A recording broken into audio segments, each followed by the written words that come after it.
네, 제목 읽어볼까요? 자, 시작. 이른 비와 늦은 비. 네. 오늘도 신명기 말씀 가지고 함께 은혜 나누도록 하겠습니다. 네, 신명기 반복되고 있죠. 계속해서 강조하고 있습니다. 하나님을 사랑하고 이웃을 사랑해라.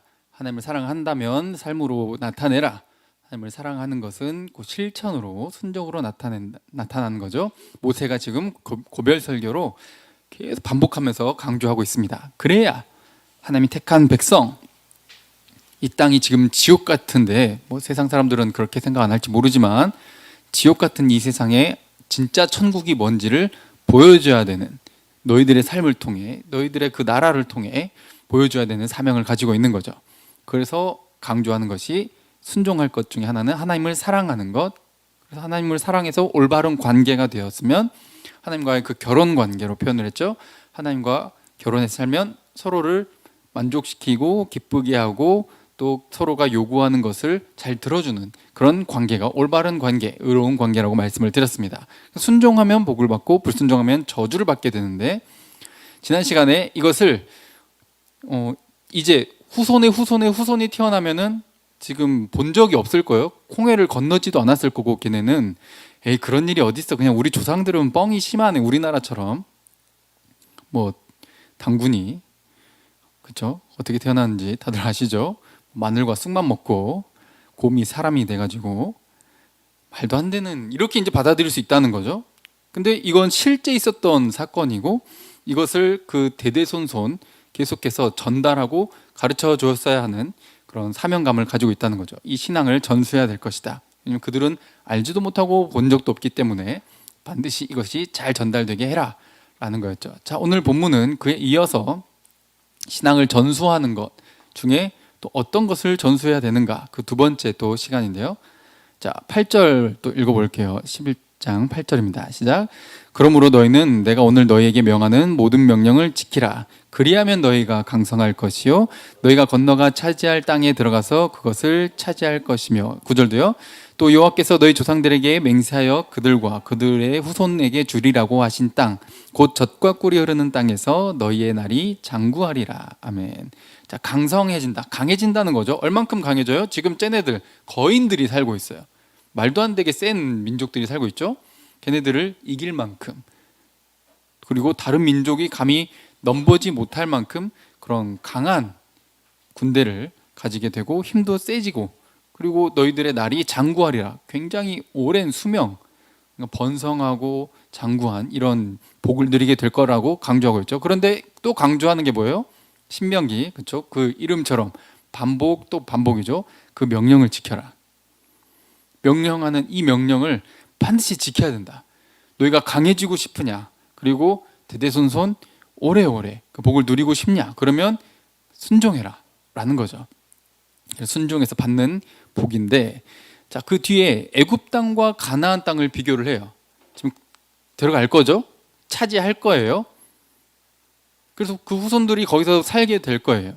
근데 그 후손들은 애굽 땅에서 살던 적이 없던 이제 애들이겠죠.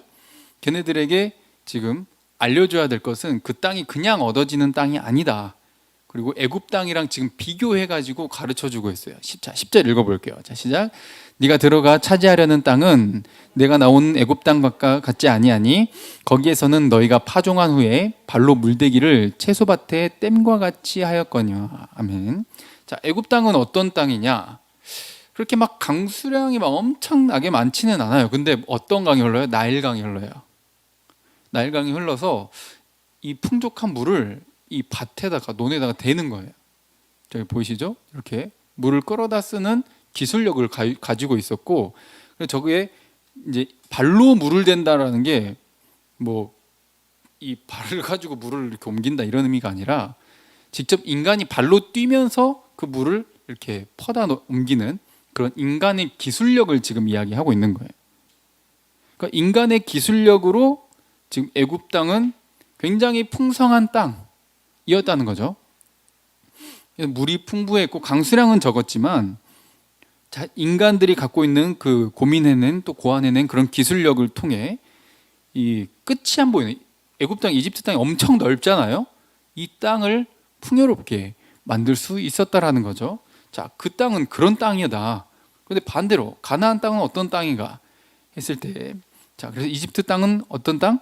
인간의 노력으로 일구어지는 땅을 상징한다는 거죠. 물론 나일강도 하나님이 주셨죠. 나일강 적지만 비가 오고 그 나일강에 물이 흐르게 하시는 분이 하나님인데, 지금 대조적으로 지금 그것을 설명하기 위한 내용인 거예요. 창세기 13장 10절에 보면은 이 애굽 땅은 이 소돔과 고모라를 표현할 때 온 땅에 물이 넉넉했다. 그리고 심지어 여호와의 동산, 에덴 동산 같았다 라고 표현되고, 그 에덴 동산 같은 모습이 심지어 어디 땅 같다고 표현되어 있어요? 애굽 땅 같았다. 그러니까 애굽 땅이 우리가 봤을 때는 막 사막이고 막 그 피라미드가 막 사막 위에 서 있고 막 이런 걸 상상하기 쉽지만, 그게 아니라 나일강이 흐르면서 엄청 에덴 동산 같이 풍요로운 땅이었다는 거죠. 그러니 이 풍부한 자원이 있으니 인간의 기술력과 이 땅의 자원을 합쳐서 굉장히 부강해지고, 그리고 나일강 문명이 탄생하고 이 이집트가 그 주변 일대를 호령하는 세계에서 굉장히 강대한 제국을 이루게 되었다는 거죠. 근데 가나안 땅, 이제 들어가서 차지하게 될 땅은 엄청 힘들게 싸워가지고 저 거인들이랑 싸워가지고 차지할 땅은 어떤 땅인가? 자, 11절 읽어볼게요. 시작. 너희가 건너가서 차지할 땅은 산과 골짜기가 있어서 하늘에서 내리는 비를 흡수하는 땅이요. 아멘. 이집트 땅보다 비교적 강수량이 많아요. 그리고 산과 골짜기가 있어서 비를 흡수하는 땅이에요. 근데 여기서 강조하는 건 뭐예요? 하늘에서 내리는 비. 하늘에서 내리는 비. 하늘에서 내리는 비고, 여기 애굽 땅을 표현할 때는 뭘 강조했어요? 발로 물댄다. 인간이 노력해가지고 일구는 땅이고, 가나안 땅 어떤 땅? 하늘에서 비가 내려버려요. 이집트는 땅 하나님, 인간이 막 가서 발로 뛰어 막 물을 이렇게 옮겨야 먹고 사는 땅인데, 가나안 땅은 어때요? 때 되면 비가 내려버려요. 뭐 막 그렇게 막 인간의 기술력만 가지고 기술력 없으면 막 못 살고 이런 땅이 아니라는 거예요. 이게 뭘 상징하는 거예요? 하늘에서 내리는 비, 하나님의 은혜로 사는 땅이다라는 걸 강조하는 거예요. 그러니까 인간의 노력으로 사는 땅이냐, 하나님의 은혜로 사는 땅이냐, 이걸 지금 대조적으로 강조하고 있는 것이죠. 자, 12절도 읽어볼게요. 시작. 네 하나님 여호와께서 돌보아 주시는 땅이라 연초부터 연말까지 네 하나님 여호와의 눈이 항상 그 위에 있느니라. 아멘. 애굽 땅과 이 가나안 땅의 차이점 중에 가장 큰 게 뭐예요? 하나님의 관심이에요. 왜 관심의 차이가 있죠? 여호와의 눈이 그를 계속 바라보고 돌보고 케어하려고 하는 그 이유가 뭐예요? 관계 때문이에요. 여호와의 관계가 그 차이점이라는 거죠. 잠언 15장 3절에도 저기 그림에 보이시죠? 여호와의 눈은 어디서든지 악인과 선인을 감찰하시느니라. 재판하고 판단하시고 선과 악을 분별하셔서 복을 주시고 저주도 주시는, 온 땅을 다스리시는 그 왕, 그분 온 땅의 창조주, 우리 방금 찬양했던 것처럼 능력과 지혜가 많으신 그 하나님과의 관계가 어떠하느냐에 따른 차이점이라는 거죠.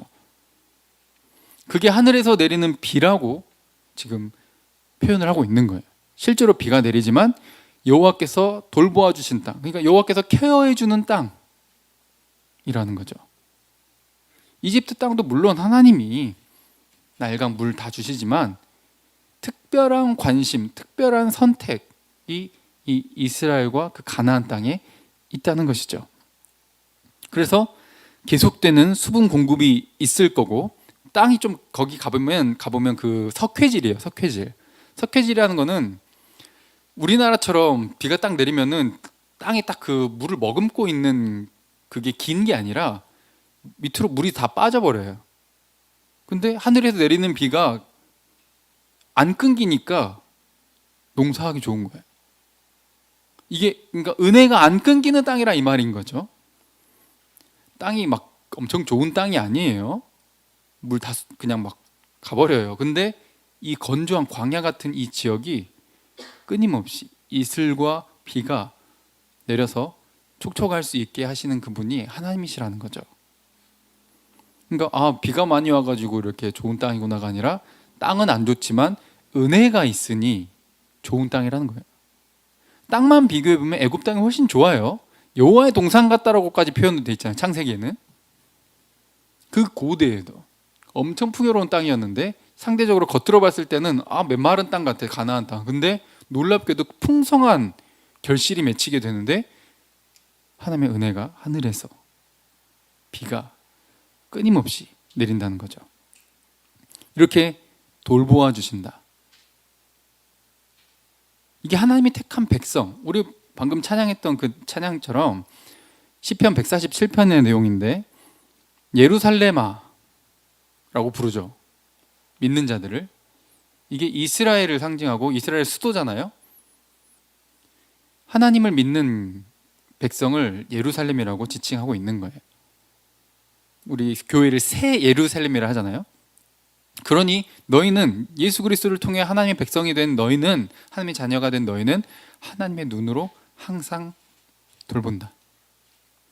하나님의 관심과 케어가 항상 너희와 함께 한다라는 거예요. 이 관계가 되었느냐 안 되었느냐가 중요한 것이지, 그리고 이 관계를 계속 유지하고자 하는 우리의 또 반응, 하나님이 주신 은혜에 대한 우리의 반응이 또 중요한 것이지 인간의 노력으로 되는 게 아니라는 것을 강조하고 있습니다. 자, 13절부터 또 읽어볼게요. 시작. 내가 오늘 너에게 명하는 내 명령을 너희가 만일 청종하고 너희 하나님 여호와를 사랑하여 마음을 다하고 뜻을 다하여 섬기면 여호와께서 너희의 땅에 이른 비 늦은 비를 적당한 때에 내리시리니 너희가 곡식과 포도주와 기름을 얻을 것이요. 아멘. 자, 이 가나안 땅은 또 강조하죠. 13절에 뭘 강조해요? 청종하고 사랑하고 마음과 뜻과 힘을 다해서 하나님을 섬겨라, 순종해라. 이걸 또 강조하죠. 계속 반복되는 겁니다. 이거 신명기 내내 반복돼요. 14절에 이른 비와 늦은 비가 내릴 거예요. 그리고 아주 시기적절한 적당한 때에 적당하게 내려준다는 거죠. 우리나라도 비가 안 온다, 비 좀 왔으면 좋겠다 그랬는데 올해 여름에 어때요? 좀 인명사고도 생길 만큼 비가 엄청 과하게 내려버렸죠. 그러니까 적당하게 적당한 타이밍에 오는 게 중요해요. 1년 내내 비 오면 좋을 것 같아요? 안 좋아요. 적당한 타이밍에 적당한 양이 내려야 된다는 거죠. 그래야 곡식과 포도주와 기름, 이 기름은 올리브를 말해요. 이런 것들이 딱 결실이 맺혀지고 풍성하게 부족함 없이 먹고 살 수 있다는 거지. 광야를 지금 돌아다니고 있는 상태였는데 광야에서 농사도 못 짓죠. 밭도 없어요. 뭘 먹고 살았어요? 맨날 만나만 먹고 살았어요. 고기는 메추라기만 먹고 살았다고요. 근데 거기에 가면은 다양한 먹을거리와 풍성한 소출을 경험하게 될 거예요. 근데 거기서 가장 중요한 것은 하나님이 함께하는 것, 하나님이 은혜를 내려주신, 비를 내려주시는 이 땅이다. 그 땅이 라는 거죠. 그러면 계속 강조하는 게 뭐라 그랬죠? 하나님만 바라봐, 하나님께만 순종해, 하나님께 귀를 기울여, 하나님만 의지해, 하나님만 따라가 라는 거예요. 그게 강해지는 비결이에요. 그게 그 관계를 유지하는 비결인 거죠. 은혜를 내려주셨으니 이제 나는 내 맘대로 사는 것이 아니라 받은 은혜에 감격하고 감사해서 그분을 기쁘게 해드리고자 하는 자발적인 순종과 삶의 반응으로 나타나며 살아가게 된다는 거죠.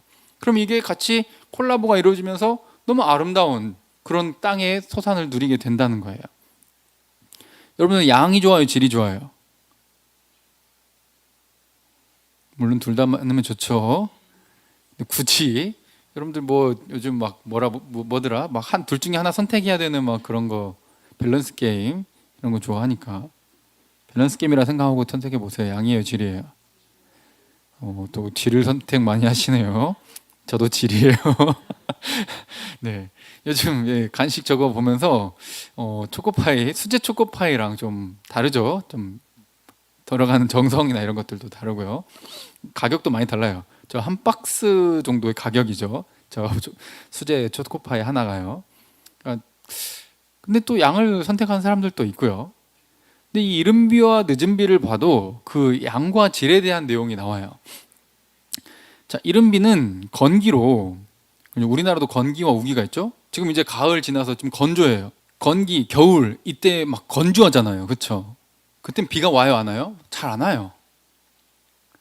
근데 언제 많이 오죠? 우리나라는 여름에 많이 와요. 근데 이스라엘은 이게 반대예요. 자, 10월에서 12월 이때가 건기,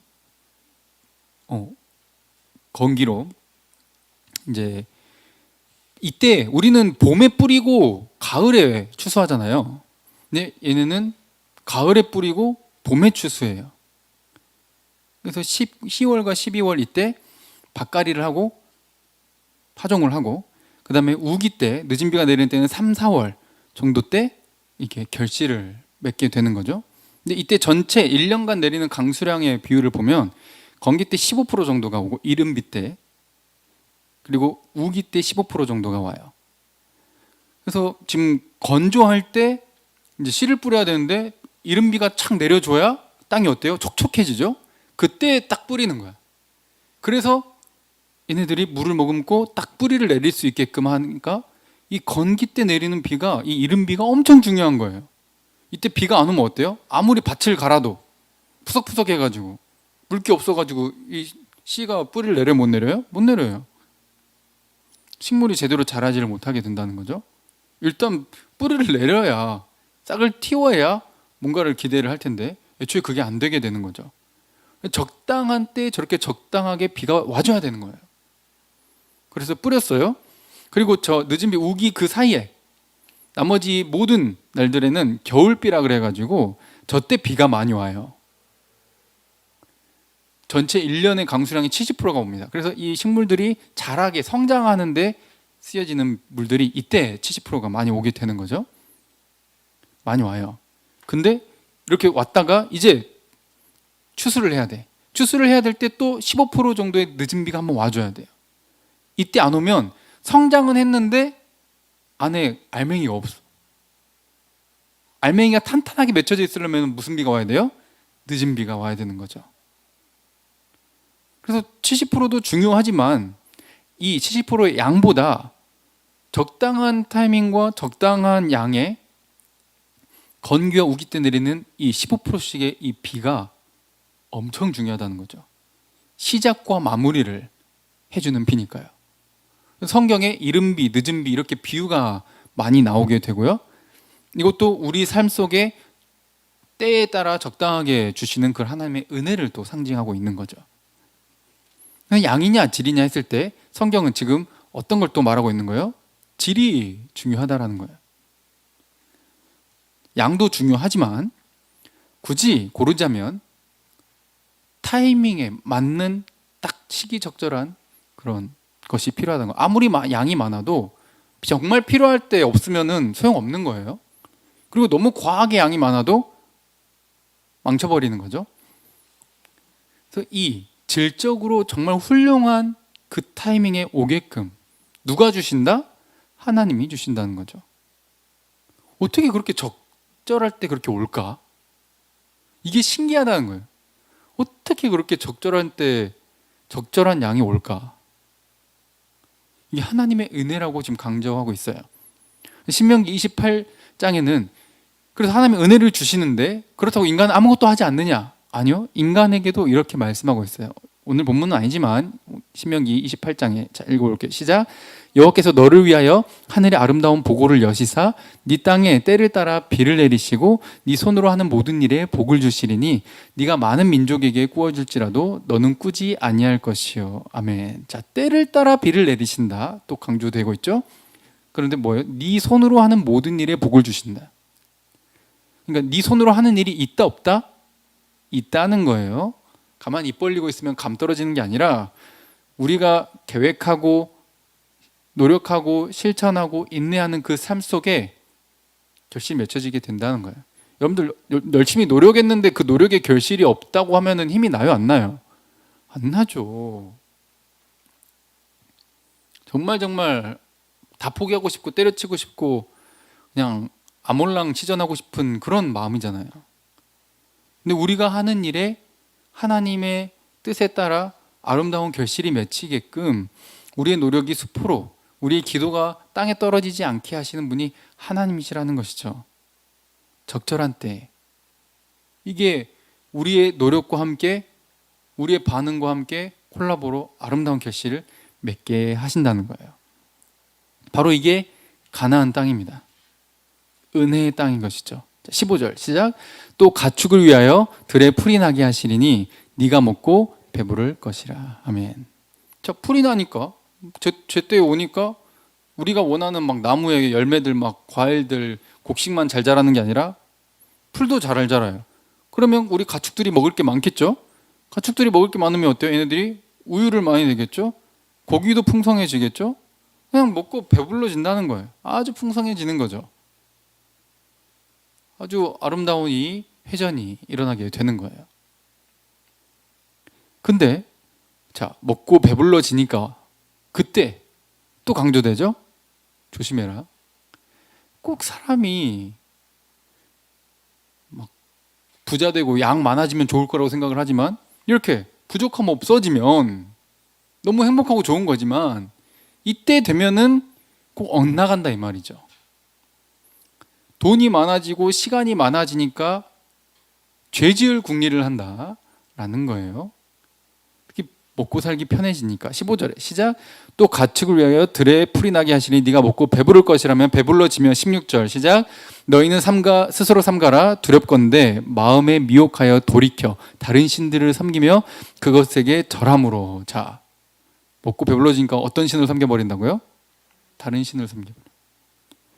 하나님이 주셨는데 하늘에서 비를 내리시고 또 인간이 심었어도 그걸 자라게 하시고 결실이 맺혀지게 하는 것, 인간이 그 막 손으로 만들어요? 아니죠. 하나님이 자라게 하시고 하나님이 열매 맺게 하시는 것이죠. 하나님이 주셨는데 그것을 이 땅에 보니까 원래 섬기던 신이 있어. 거기 그 신들의 마음을 활짝 열어버린, 그리고 자신도 미혹돼서 넘어간대. 저 말만 보면은 어떻게 저런 우상 말 같지도 않은 미신에 넘어갈까 이렇게 생각하죠. 근데 저때 문화는 그런 문화였고, 그리고 바알신이 가나안의 유명한 주신이 바알신이었는데 농경 그리고 날씨 이런 것을 주관하는 신이었고, 그 와이프로 아세라 신이 있어요. 아세라 신은 다산을 상징해요. 그러니까 곡식, 날씨, 그리고 막 풍성해지죠. 사람도 가축도 막 다산을 해요. 그러니까 풍요의 상징이라는 거죠. 풍요, 이게 결국 뭘 상징하는? 부자. 우리나라 부자 되세요. 부자. 부족함 없이 먹고 살게 해주기 위해서. 우리나라도 옛날부터 보면 바닷가 그리고 농사 짓는데 보면은 전부 농사 잘 되게 해달라고 뭐예요? 빌어요. 그 지역마다 막 다시 뭘 갖다 놓고 막 뭐 치렁치렁 달아놓고 막 막 섬겨요. 막 절하고 난리가 나요. 그게 불과 먼 고대 이야기가 아니라 우리나라도 그렇고 지금도 그래요. 뭐 사업 잘 되게 해주세요. 무슨 개업을 하면은 막 돼지머리 갖다 놓고 절하고 콧구멍에다가 막 돈 쑤셔놓고.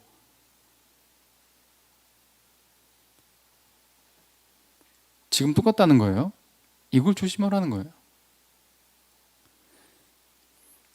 언제나 만족하지 못하고 세상이 추구하는 그런 부를 쫓고 쾌락을 쫓고 살아갈 때 그것은 우상을 섬기는 것이고 그것은 하나님의 진노를 불러일으킬 것이다. 하나님의 진노가 어떻게 되죠? 17절. 자, 시작. 여호와께서 너에게 진노하사 하늘을 닫아 비를 내리지 아니하여 땅이 소산을 내지 않게 하심으로 너희가 여호와께서 주신 아름다운 땅에서 속히 멸망할까 하노라. 아멘. 이 땅은 아름다운 땅이야. 땅 자체가 좋은 건 아니지만 하나님이 함께 하시기 때문에 아름다운 땅이죠. 가장 중요한 게 뭐라 그랬어요? 애굽 땅과의 가나안 땅의 차이점은 하나님과의 관계였어요. 근데 그 관계를 깨트려 버렸으니 이 아름다운 땅이 멸망하는 땅이 돼 버리는 거죠. 비가 내려요, 안 내려요? 안 내려요. 항상 내려가지고 그때 되면 비가 올 줄 알았어.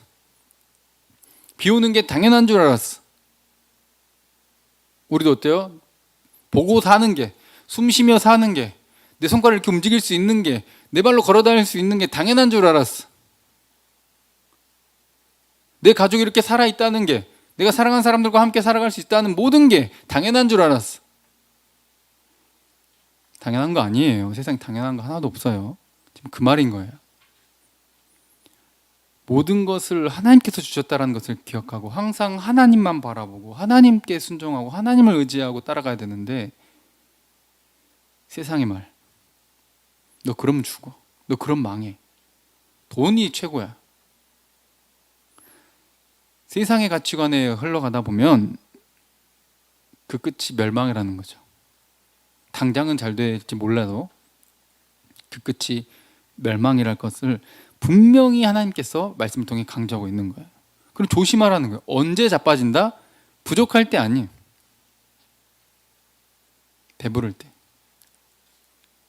또 상대적으로 우리나라가 좀 그래도 우리 어른들 세대 때는 좀 그래도 부족했죠. 가난한 나라였고 후진국이든지 개발도상국이든지 막 이런 시기를 거치다가 요즘은 이제 선진국 대열에 올랐다고 해요. 근데 참 놀랍게도 어려울 때는 물론 신학적으로 좀 문제가 있긴 했지만 완벽하진 않았지만 뭐 지금도 그렇고 언제든 완벽한 때는 없는 거죠. 그렇지만 그 부족함 때문에 하나님을 찾게 되고 의지하는 자들이 많았고 그런 신앙의 번성과 부흥을 경험했는데 놀랍게도 굶어 죽는 이는 거의 찾아보기 힘든 이런 요즘을 살고 있는 이때는 하나님을 찾는 자는 거의 없어진다는 거죠. 그래서 이것을 우리는 영적인 그런 상태로 볼 수 있어야 돼요. 그냥 육적인 상태로만 볼 것이 아니라 우리가 괜찮게 살아지니까 괜찮은 상태가 아니에요. 우리 다음 세대들 지금 항상 말씀드리고 또 그들한테도 직접 말하면은 하는 말인데 진짜 고생이 많다. 정말 힘들겠다. 정말 짠하다. 이런 말이 절로 나오거든요.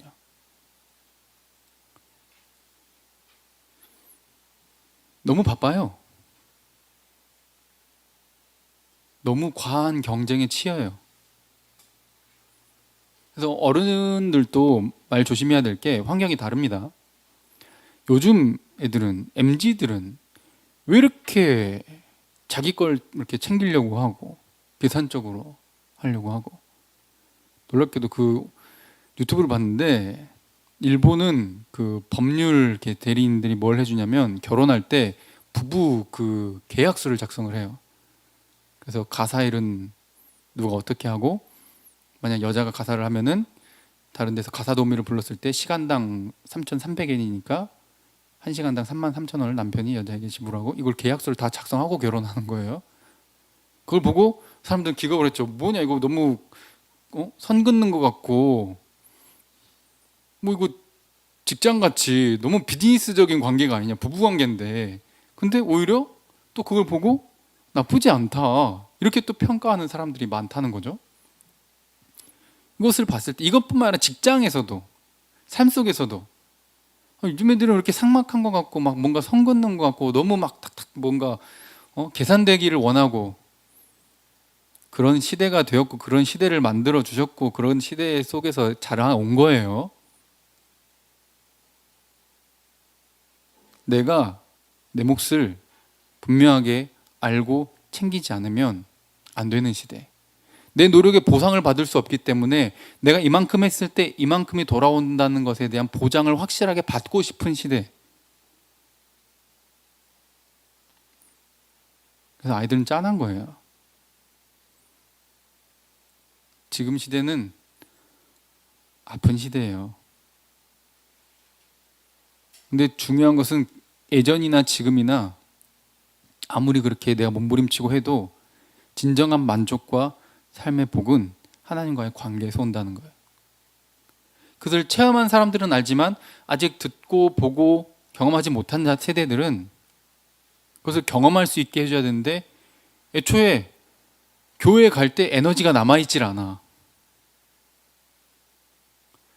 앉아서 들을 에너지가 없어. 일주일 내내 치이고 일주일 내내 강의 듣고 일주일 내내 막 일하고 이렇게 해가지고 좀 쉬고 싶은데 하나님도 쉼이 엄청 중요하다고 강조했는데 안식이 없어. 교회 와서도 일해야 돼, 봉사해야 돼, 계속 듣고 보고 배우고 막 계속 뭔가 주입받고 그런 느낌을 받으니까 싫은 거죠. 그래서 이 다음 세대를 우리가 바라볼 때 함께 많이 같이 고민해야 되고 기도해야 될 것 같아요. 어떻게 듣게 할 건지. 그래서 저 아이들에게 좀 쉴 수 있게, 좀 위로가 될 수 있게 교회가 좀 그런 공간이 되었으면 좋겠다는 생각을 참 많이 합니다. 저희 크로스러브도 그렇게 좀 다가가려고 많이 노력을 하려고 해요. 너무 치이고 있는 저들이 마음의 여유, 삶의 여유를 되찾을 수 있게. 그래서 발로 물대는 애굽 땅처럼 그런 땅에 살고 있지만 그걸로 너가 사는 삶이 아니라 하늘에서 내리는 비로 사는 그런 은혜가 있다라는 것을 경험할 수 있게 해줘야 된다는 거죠. 근데 그런 것을 본 적도 경험한 적도 없는 그들에게 마구잡이식으로 막, 물론 교회 나와야 하지만 교회 나와라, 뭐 해라, 이거 해라, 계속 뭐 해라 해라 듣는 그런 자들에게 너무 과하기도 하다는 거죠. 우리는 이쪽으로도 저쪽으로도 치우치지 않은 좀 균형 잡힌 시각을 가지고 어떻게 해결해 나가면서 그들에게 결국 말씀을 들려주고 쉼을 얻게 하고 예수 그리스도께 나오게 할지를 함께 고민을 해야 될 것 같아요. 그래서 우리가 세상에 내가 이렇게 하지 않으면, 내가 이렇게 이 정도 남들 나보다 더 하는데 내가 이 정도도 하지 않으면 어떻게 살아남느냐, 그게 지금 시대죠. 그런데 그때 계속 조심해야 된다는 거예요. 내 노력으로, 심지어 또 내 노력의 보상으로 부자가 된다 한들 그게 복이 아니라 하나님을 떠났다면 그것이 멸망의 길이라는 것. 이걸 조심하라는 거예요. 그러니 나는 내 자녀에게 부족함 없이 학비 다 대줬지, 옷 다 사입혔지, 먹을 거 먹고 싶은 거 다 사 먹였지, 뭐가 부족해가지고 그러는 거야? 라는 말은 땡이에요. 먹고 배부르니까 하나님을 떠나는 거예요. 은혜를 의지할 수 있게. 지금 세대도 이 치이고 있는 이들에게 쉬어도 안식해도 은혜로 살 수 있다는 것을 체험할 수 있게 해줘야 된다고 생각을 합니다. 그러니 교회에서 예수님 잘 믿어봐, 성적 올라, 부자 돼, 있다고 소리를 하는 게 아니라 많이 쌓아놓고 막 내가 원하는 대로 쓸 수 있다면 얼마나 든든하겠어요, 그렇죠? 이렇게 막 돈 나갈 때 되니까 막 마음 쫄려가지고 막 이렇게 불안한 삶을 사는 게 아니라 쌓아놓고 살고 싶잖아, 누구든지. 근데 하나님께서 뭐라고 말씀하셔요? 아까 양이었어요, 질이었어요? 질이었죠.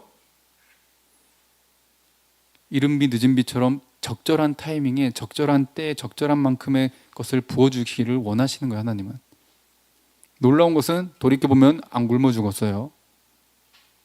살아있어요. 그게 뭐예요? 갈라디아서 3장 14절 읽어볼게요. 시작. 이는 그리스도 예수 안에서 아브라함의 복이 이방인에게 미치게 하고 또 우리로 하여금 믿음으로 말미암아 성령의 약속을 받게 하려 함이라. 아멘. 그래서 이 비는 성경에 성령을 상징할 때가 많아요.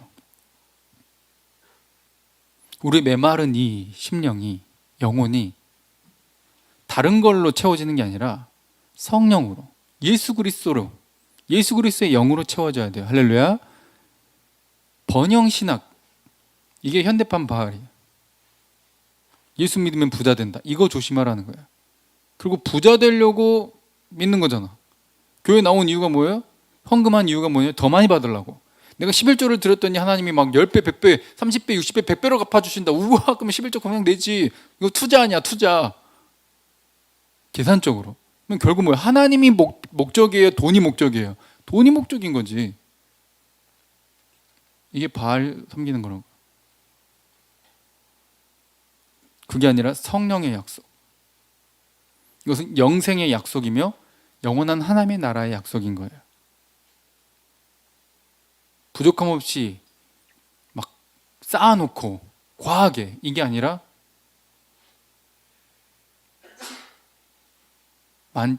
막 흘러 넘치지도 모자라지도 않게 항상 적절한 타이밍에 주시는 그 하나님의 은혜를 상징하고 있다는 것이죠. 그리고 예수 믿으면 다 잘 돼요? 다 시험 합격해요? 다 부자 돼요? 아니죠. 그럼 어려운 시기를 거칠 때마다 항상 믿음으로 주님의 길을 걸어갈 수 있게, 그리고 내가 원하는 대로 이루어지지 않더라도 내가 죽을 때까지 내가 이 땅에서 이루고 싶은 그 소원이 안 이루어진다 할지라도 예수 그리스도를 믿고 가야 되는 이유가 뭐예요? 성령의 약속이 있으니까 그런 거예요. 이 땅에서 어떻게든 내가 원하는 바를 이루겠다라고 하는 그것을 조심해야 된다는 거죠. 길을 트시면 다른 길로 가면 돼요. 또 때로 이렇게 이끄시면 이렇게 가면 되는 거예요. 여길 막으시면 다른 데로 가기도 하는 거죠.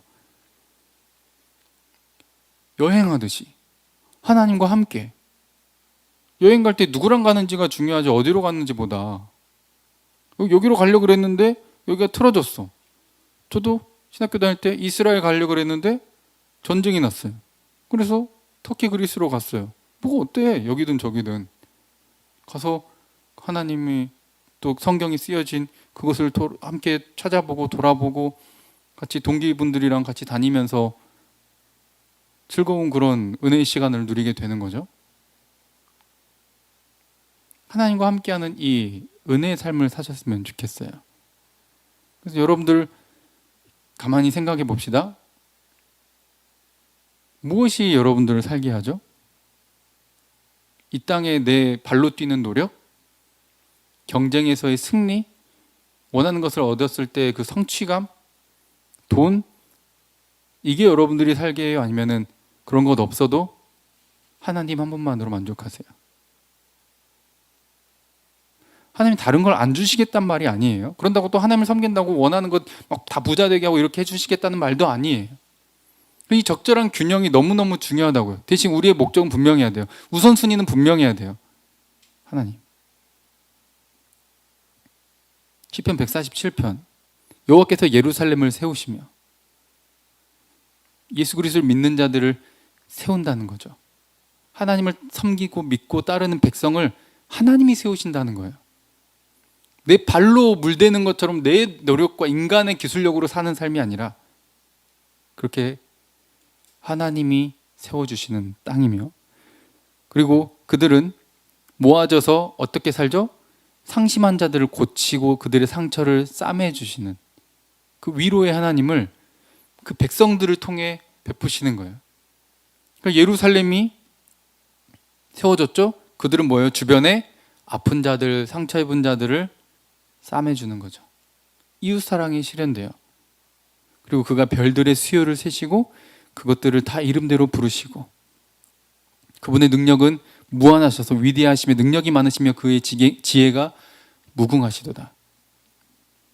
그래서 그분 앞에서 우리의 마음은 어때야 돼요?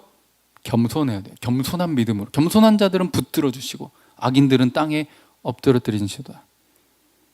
그래서 여호와는 말의 힘이 세다 하여 기뻐하지 아니하시고, 말은 어때요? 우리가 살아가는 지혜를 의미하거든요. 세상 살아갈 때 지혜가 많으면, 그렇죠? 여러분도 IQ가 한 200, 300 돼가지고 막 모든 걸 딱 꿰뚫고 그냥 바로바로 탁탁탁 알고 인간의 힘으로 다 막 돈도 벌고 막 관계도 잘하고 이렇게 해가지고 살면 얼마나 좋아요? 근데 그걸 기뻐하지 않으신대요. 그리고 사람의 다리가 억세다 하여 기뻐하지 않으시고, 이게 아까 이집트에서 발로 물대는 것처럼 인간의 힘, 인간의 지혜, 인간의 기술력 이런 것들을 상징하는 말인 거죠. 그걸 기뻐하지 아니하시고 오직 여호와는 자기를 경외하는 자들, 하나님을 경배하고 예배하는 자들, 그의 긍휼하심, 인자하심, 그분의 사랑을 바라보는 자들, 그들을 기뻐하신도다. 할렐루야. 그러니 예루살렘아 여호와를 찬송할지어다. 시온아 네 하나님을 찬양할지어다. 여호와 하나님이 나를 살게 하십니다. 지금 여기가 사막 같아도 이른 비와 늦은 비를 적절하게 내려주시는 것처럼 하나님께서 때에 따라 나를 도우시고 인도하실 것이고, 내 성령, 내 영혼의 성령을 부으셔서 만족시키시며 주님의 영생의 길로 결국 끝내 그곳에 도착하게끔, 가나안 땅에 들어가 차지하고 점령하고 강성하고 영원히 살게 된다고 약속된 이 신명기가 결국은 예수 그리스도를 통해 하나님 나라에 들어가게 되어 영원히 살고 누리게 될 우리의 영생을 약속하고 있는 그런 말씀이 되게 된다는 것이죠. 자, 히브리서 4장 16절 시작. 그러므로 우리는 긍휼하심을 받고 때를 따라 돕는 은혜를 얻기 위하여 은혜의 보좌 앞에 담대히 나아갈 것이니라. 아멘. 타이밍이에요. 내가 생각한 타이밍 말고 하나님이 생각하신 타이밍에 여러분들을 이끄실 거예요. 우리 청년들, 학생들도 지치고 힘들죠. 그래도 감히 말씀드리고 싶고 초청하고 싶은 것은 예수 그리스도께 나오세요. 그 마음이 쉼을 얻고 위로를 얻을 거예요. 그분의 짐은 가볍고 그분의 멍에는 쉽거든요. 그러면 세상은 자기 노력으로 자기 힘으로 살아간다 하지만 하나님을 붙잡고 겸손한 그 믿음으로 하나님의 은혜로만 살 수 있다라는 그 겸손한 믿음. 그러면서 나는 아무것도 하지 않는 것이 아니라 또 내 위치에서 할 수 있는 것을 하는 성실한 노력. 그리고 지금 당장 열매가 없더라도 끝까지 기다리며 인내하는 그 삶을 하나님께서는 바라보고 계시고 복을 내리실 것이고 때에 따라 도우실 것이고 결국 우리의 걸음이 우리 이 삶이 끝나는 그날 주님 다시 오셨을 때 영원히 사는 주님과 함께하는 그곳으로 우리가 들어갈 수 있게 하실 것이라는 것이죠. 그러니 다른 것 바라보지 마시고 온전히 은혜의 비, 은혜를 기억했으면 좋겠습니다. 하나님께서 때를 따라 도우시는 은혜로 함께 하시니 우리는 그분의 내리시는 그 비를 기대합시다. 지금은 광야 같고 사막 같아도 어느샌가 구름이 모이고 비가 내리는 것처럼 우리가 생각하지 못한 타이밍과 또 그 놀라운 방법으로 하나님께서는 비를 내려주실 것이니 현재의 삶 속에 그냥 나는 이거 잘못되는 것 아닌가, 망하는 것 아닌가 의심이 들 때 세상이 추구하는 것처럼 똑같이 하나님을 멀리하고 예배를 멀리하고 나를 위해서 발로 물대며 사는 삶이 아니라 은혜의 비를 기대하며 인내하며 주님만 바라보는 믿음의 삶, 결실을 체험하는 저와 여러분들 되길 간절히 바랍니다. 함께 기도할게요.